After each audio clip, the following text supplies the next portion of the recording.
መድኃኔ ዓለም ሞትን ድል አድርጎ በኃይሉ ስለተነሳ በፋሲካው ማግስት ገዳማውያኑን በፍጹም እንዳንረሳ የተዋህዶ ልጆች የእናቶች በዓት ታልቋል ብላችሁ እጃችሁ እንዳይሳሳ ደግሞስ ብታዩት የአባቶቻችሁን ፍዳና አበሳ።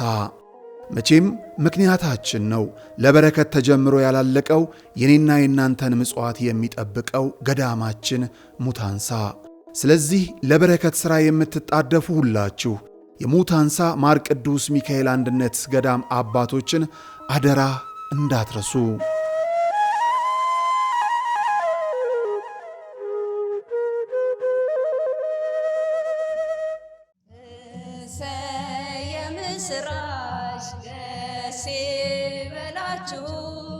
ገብረ ሰላም የትንሣኤን በዓል ተከትሎ ምእመናን ካህናትን በቤታቸው በመጋበዝ የክርስቶስን ትንሣኤና ሰላም የምናበስርበት የኦርቶዶክስ ተዋሕዶ ቤተ ክርስቲያን ትውፊታዊ ተግባር ነው። ታዲያ በገዳም ያሉ መናንያንን ከተማ ሳናሳያቸው በባታቸው እንዳሉ አስታውሰን ይህን የደስታ ጊዜ ለምን ታላቅ የበረከት ሥራን አንሰራበትም? ከድግሱ ቀንሰን ገንዘቡን በባንክ ብንልክላቸው ገዳሟ ትለማለች። ደግሞም ከመጠን ላለፈ ደስታ ገደብ አድርገን ለጸሎት እንድንበረከክ የአንጎለላ ጽርሐ አርያም ሰሚነሽ ቅድስት ኪዳነ ምሕረት ገዳም አባቶች ይጣራሉ። በገዳሟ አባቶች ይጠብቁናል። አስታዋሽ ያጡ ጸበልተኞችም ይፈልጉናልና አንድም ለበረከት ወዲህም ለክርስቲያናዊ ትውፊት ግብረ ሰላም ለማድረግ ዘወትር ቅዳሜና እሁድ ወደ ሰሚነሽ ኪዳነ ምሕረት ለመሄድ ከታች ያሉትን ስልክ ቁጥሮችና የገዳሟን የጉዞ ማኅበር ያነጋግሩ።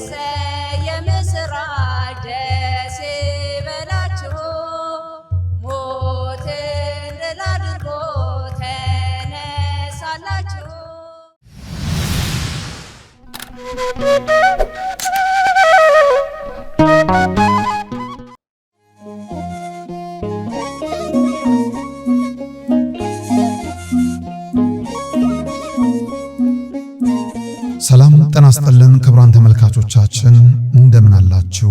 የሰማዕቱ ወዳጆች ሊቀ ሰማዕቱ ቅዱስ ጊዮርጊስ ፀሐይና የአጥቢያ ኮከብ የተባለ ታላቅና ክብር የሆነ የሰማዕቱ ቅዱስ ጊዮርጊስ የምስክርነት ፍጻሜ የሆነበት ቀን ሚያዝያ 23 ቀን የከበረ ነው። የሊቀ ሰማዕታቱን ቅዱስ ጊዮርጊስ ታሪክ እነሆ እንዲህ አቀረብንላችሁ። የቅዱስ ጊዮርጊስ አባት ቀጰዶቅያ አገር ይኖር የነበረ አንስጣጢዮስ የተባለ መስፍን ነው። እናቱም ቴዎብስታ የተባለች ፍልስጤማዊ ነበረች። የዚህ ቅዱስ አባትም የሞተው በልጅነቱ ነው። ስለዚህም ሌላ ደግ ክርስቲያናዊ መስፍን ወስዶ አሳደገው። መስፍኑም በጦር ኃይል አሰለጠነው። 20 ዓመትም በሞላው ጊዜ መስፍኑ የ15 ዓመት ልጁን ሊያጋባውና ሀብቱን ሊያወርሰው ድግስ ደገሰ። ነገር ግን ጌታችን መድኃኒታችን ኢየሱስ ክርስቶስ ቅዱስ ጊዮርጊስን ለዚህ አልመረጠውምና የመስፍኑን ነፍስ ወሰደ። ቅዱስ ጊዮርጊስም ሐዘኑን ከጨረሰ በኋላ ወደ ቤሩት ሀገር ሄደ። በዚያም ደራጎንን ያመልኩና ሴት ልጆቻቸውን ይገብሩለት ነበር። ሰማዕቱም ደራጎኑን በኃይለ መስቀል እንድነሱት ገድሎታል። ሕዝቡንም ወደ አምልኮተ እግዚአብሔር መልሷቸዋል። ዕድሜው 20 ዓመት በሞላው ጊዜም ወደ ንጉሥ ዱድያኖስ ዘንድ የአባቱን ሹመት ሊቀበል ሄደ። ነገር ግን በዚያን ጊዜ ንጉሡ ሕዝቡ ጣዖትን እንዲያመልኩ ያስገድዳቸው ነበር። ስለዚህም ቅዱስ ጊዮርጊስ እጅግ በማዘኑ ገንዘቡን በሙሉ ለድሆችና ለምስኪኖች በመስጠት ባሮቹን ነፃ ወጣቸው። ከንጉሥ ዘንድ በመሄድ በፊቱ ቆሞ በክብር ባለቤት በጌታችን ኢየሱስ ክርስቶስ ታመነ። ንጉሡ ግን በማባበልና ቃል ኪዳንን በመግባት አምላኩን ክዶ ለጣዖት እንዲሰዋ ለማድረግ ሞከረ። ብዙ አስጨናቂ ስቃይንም አሰቃየው። ጌታችን መድኃኒታችን ኢየሱስ ክርስቶስ ግን ያጸናው፣ ቁስሉንም ያድነው ነበር። ለ3 ጊዜም እንደሚሞት እርሱም እንደሚያስነሳው በአራተኛውም የምስክርን አክሊል እንደሚቀበል ነገረው። በዚህም ጊዜ ቃል ኪዳን ገባለት። ለ7 ዓመትም በጽኑ መከራና በስቃይም እንዲሁም በተጋድሎ እንደሚኖር በዚያም ስሙ በዓለም ሁሉ የተገለጠ እንደሚሆን መላእክትም እንደሚያገለግሉት ነገረው።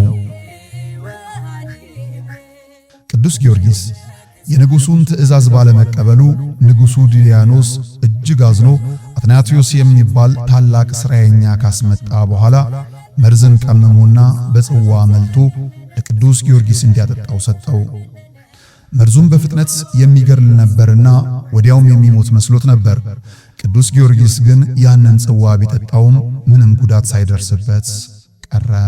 የእግዚአብሔር ድንቅ ሥራ በመሆኑ ይህን ታምር አይቶ ያ መሰሪ በክብር ባለቤት በጌታ ኢየሱስ ክርስቶስ አምኖ በሰማዕትነት መሞት ቻለ። ቁጥራቸውም 30,700 ነፍሳት የሚሆኑ ሌሎች ብዙ ሰዎች ከእርሱ ጋር በሰማዕትነት ሞተው የሕይወትን አክሊል ተቀዳጁ። ከዚህ በኋላ ቅዱስ ጊዮርጊስም በንጉሥ ዱድያኖስ በሰባ ነገሥታት ፊት በቆመ ጊዜ እነርሱ የተቀመጡባቸው የእንጨት ወንበሮችን ቅዱሳኑ እንዲበቅሉ እንዲያብቡና እንዲያፈሩ ታደርጋቸው ዘንድ ካንተ እንሻለን አሉት።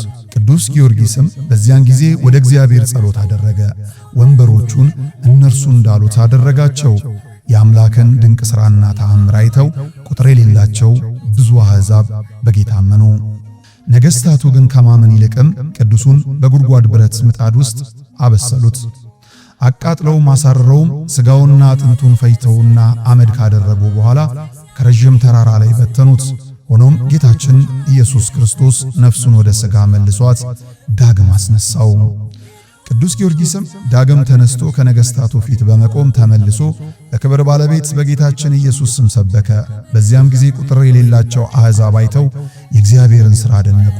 በጌታችንም አምነው በሰማዕትነት ሞቱ። ነገሥታቱ ዳግመኛ ማመን አዳግቷቸው እርሱን ሊፈትኑት ሙታኖችን ብታስነሳ አምላክ እውነተኛ አምላክ እንደሆነ እናውቃለን፣ በእርሱም እናምናለን አሉት። ቅዱሱም ወደ አምላክ በመጸለይ ከጉድጓድ ውስጥ ወንዶችና ሴቶችን ጎልማሶችንም አስነሳላቸው። እነርሱም በሚደንቅ ሥራው በክብር ባለቤት በጌታችን ስም አስተማሩ፣ የገሃነምንም ወሬ ተናገሩ። በጥምቀትም ክርስትናን ተቀብለው አረፉ። ከሃዲያን ነገሥታት ግን ሙታንን ያስነሳህ አይደለም የረቀቁ ሰይጣናትን አሳየህን እንጂ ብለው ተከራከሩ። ከዚያም አንዲት ድሃ ቤት እንድትጠብቀው አደረጉ። እርሷም እንጀራ ልትለምንለት በወጣች ጊዜ የእግዚአብሔር መልአክ ማዕድ አቀረበለት። በዚህም ጊዜ የድሃዋ ሴት የቤቷ ምሰሶ ላይ ቅርንጫፎች አብቅሎ ታላቅ ዛፍም ሆነ። እርሷም በተመለሰች ጊዜ የተደረገውን ተአምር አይታ የክርስቲያኖች አምላክ ሰው ተመስሎ ወደ እኔ ቤት መጣለች። ቅዱስ ጊዮርጊስ ግን እኔ አምላክ አይደለሁም የአምላክ ባሪያ እንጂ አላት። እርሷም እንዲህ ብላ ለመነችው፣ የአምላክ አገልጋይ ከሆንክ ቸርነት እንድትደርሰኝ እለምንሃለሁ። ዕውር፣ ደንቆሮ፣ ዲዳ፣ ጎባጣ የሆነ ልጅ አለኝና ታድንልኝ ዘንድ እለምንሃለሁ አለችው። እርሱም ሴቲቱን ስለ ጌታችን እምነት ካስተማራት በኋላ ልጇ ላይ በመስቀል ምልክት ሲያማትብባት ዓይኑ ማየት ቻለ። በሌላ ቀንም ቅዱሱን እንዲህ አለችው፣ እንዲሰማ እንዲናገር እንዲሄድና እንዲያገለግለኝም እኔ እሻለሁ።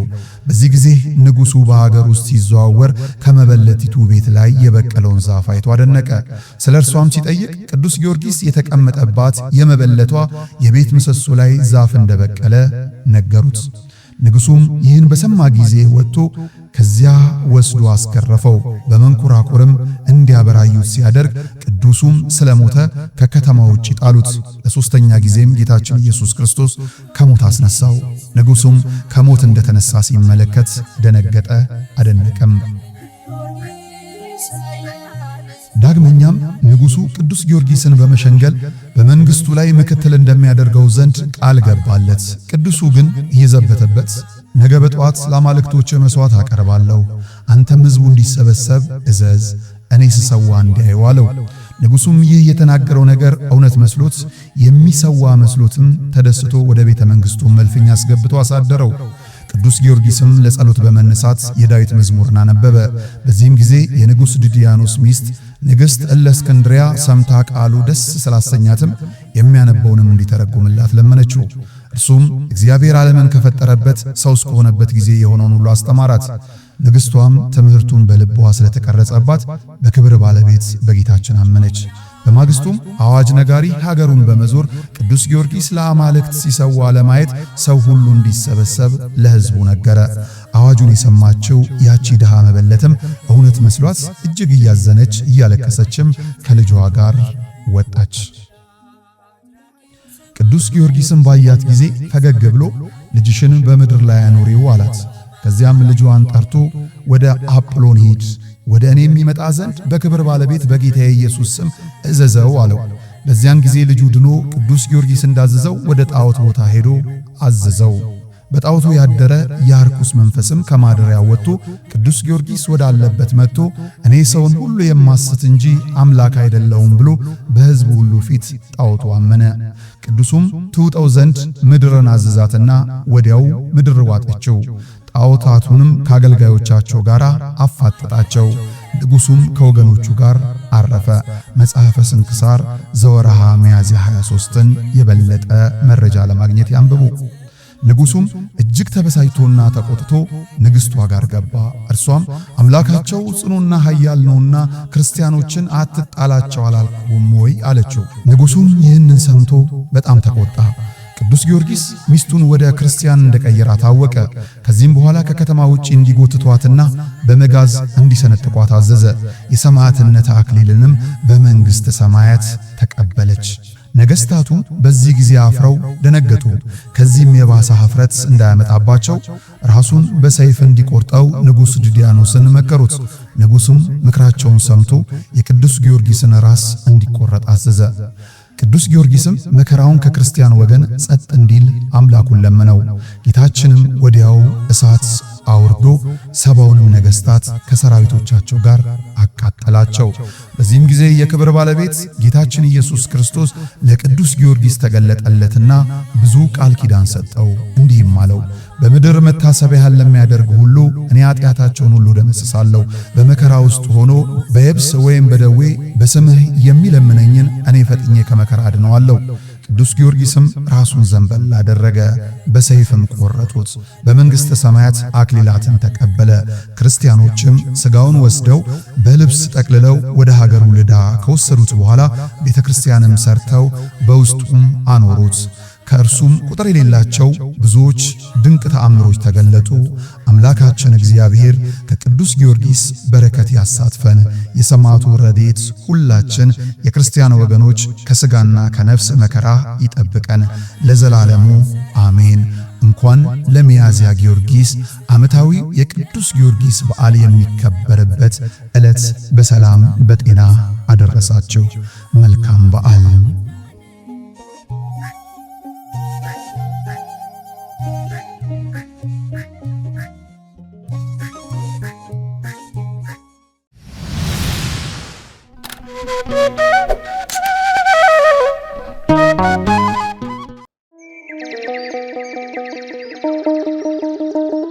መድኃኔ ዓለም ሞትን ድል አድርጎ በኃይሉ ስለተነሳ በፋሲካው ማግስት ገዳማውያኑን በፍጹም እንዳንረሳ የተዋህዶ ልጆች የእናቶች በዓት አልቋል ብላችሁ እጃችሁ እንዳይሳሳ ደግሞስ ብታዩት የአባቶቻችሁን ፍዳና አበሳ። መቼም ምክንያታችን ነው ለበረከት ተጀምሮ ያላለቀው የኔና የናንተን ምጽዋት የሚጠብቀው ገዳማችን ሙታንሳ። ስለዚህ ለበረከት ሥራ የምትጣደፉ ሁላችሁ የሙታንሳ ማር ቅዱስ ሚካኤል አንድነት ገዳም አባቶችን አደራ እንዳትረሱ።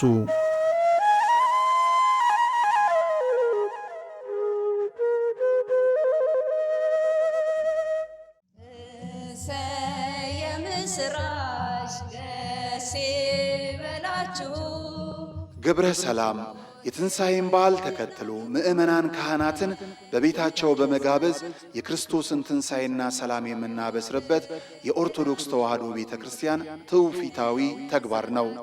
ታዲያ በገዳም ያሉ መናንያንን ከተማ ሳናሳያቸው በባታቸው እንዳሉ አስታውሰን ይህን የደስታ ጊዜ ለምን ታላቅ የበረከት ሥራን አንሰራበትም? ከድግሱ ቀንሰን ገንዘቡን በባንክ ብንልክላቸው ገዳሟ ትለማለች። ደግሞም ከመጠን ላለፈ ደስታ ገደብ አድርገን ለጸሎት እንድንበረከክ የአንጎለላህ ጽርሐ አርያም ሰሚነሽ ቅድስት ኪዳነ ምሕረት ገዳም አባቶች ይጣራሉ። በገዳሟ አባቶች ይጠብቁናል። አስታዋሽ ያጡ ጸበልተኞችም ይፈልጉናልና አንድም ለበረከት ወዲህም ለክርስቲያናዊ ትውፊት ግብረ ሰላም ለማድረግ ዘወትር ቅዳሜና እሁድ ወደ ሰሚነሽ ኪዳነ ምሕረት ለመሄድ ከታች ያሉትን ስልክ ቁጥሮችና የገዳሟን የጉዞ ማህበር ያነጋግሩ። የምስራች ደስ ይበላችሁ፣ ሞትን ድል አድርጎ ተነሳላችሁ። በዚህም እግዚአብሔር አለ። አይገርምም? ሁሉ የእሱ ስፍራ ነው። አሁን የምንገኘው በጅማ ሀገረ ስብከት ጎማ ወረዳ ሊሙ ደብረ ሰላም መድኃኔ ዓለም ነው። መምህር አድነው ያፈረሱት ቤተ ክርስቲያን ለአገልግሎት ቢመጡ አገልግሎቱን የሚመጥን አይደለም ሕንፃ ቤተ ክርስቲያኑ። መድኃኔ ዓለም በዚህ አይከብርምና ለእርሱ የሚገባውን ክብር ሰጥተን ቤተ ክርስቲያኑን እናንጽና ግድ የለም የነበረውን እናፍረሳሉ። ማንን በማመን? መድኃኔ ዓለምን። ከዛስ የተዋህዶ ልጆችን በመተማመን በጣም ስቅቅ የሚያደርገን ቅድም እንደተባለኛ ደሳሳም ይሁን ምን በሞቀ ቤታችን እናድራለን። እናታችን አባታችን ውጭ በብርድ እያደሩ ነው። እነዚህ ቤተ ክርስቲያን ስቅቅ የሚያደርገን እንሰራለን ብለን አፈረስን። አባቶች በሰጡት ይዞታ የነበረ የተሰራ መሬት በአይጥ በምስጥ በምናምን ፈራረሰው ወደቀ። የተሻለ እናደርጋለን ስንል ያው የአቅም ውስንነት የዚህ ያለው የኑሮ ውድነት ስላገደን አሁንም እኛ በጣም ውስጣችን የሚበላን አሁን በጣም አቅማችን በማነሱ እገዛ እንፈልጋለን።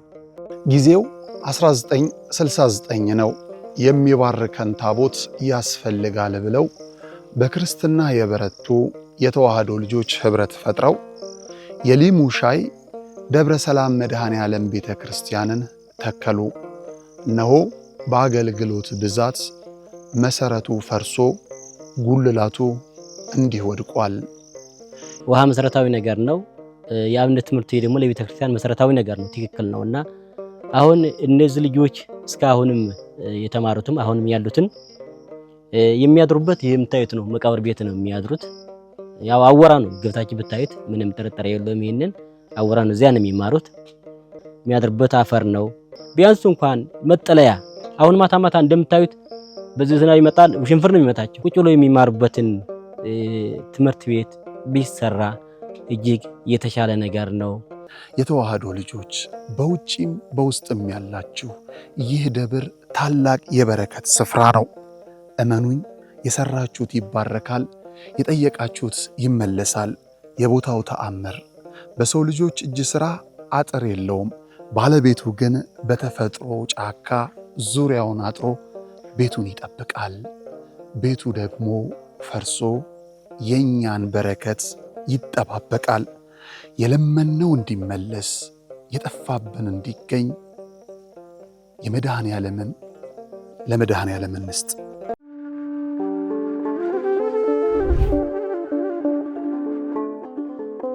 በዘመን ብዛት እርጅና ተጫጭኖት በሰው ማጣት መቅደሱ ለፈረሰው ጣጃ አቦአቡዬ የገብረ መንፈስ ቅዱስ ማን ነው ቀድሞ የሚደርሰው? ምድሩ ለምለም ሀገሩ የጀግና ጦርነት ፈተነው እንጂ የማያውቅ ልመና። ዛሬ ግን አዛውንቶቹ ጉልበት ከርቷቸው፣ ወጣቶቹ ግራ ገብቷቸው የአቡዬ ቤተ መቅደስ ሊፈርስ ተቃርቧልና ስለ አቡዬ ብላችሁ የጻድቁን ቤተ መቅደስ እንገንባ።